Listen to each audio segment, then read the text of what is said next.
oppilaat joutuu muiden sotkuja siirtämään, kun tulevat näin mennä hyvin epäoikeudenmukaista.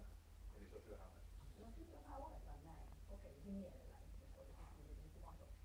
No kyllä se olisi mun mielestä parempi, kun jäät istuja toivottavasti enää.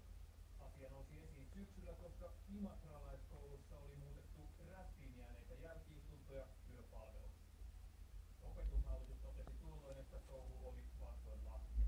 Ainakin OAJ:n ja Luokanopettajaliiton puheenjohtajat harkitsisivat nyt lakien muuttamista. Opetusministeri ei kuitenkaan lämpene ehdotuksen. Hän ei pidä työpalvelua ratkaisuna ainakaan yksinään, vaan painottaisi keskustelua lapsen ongelmista koulussa.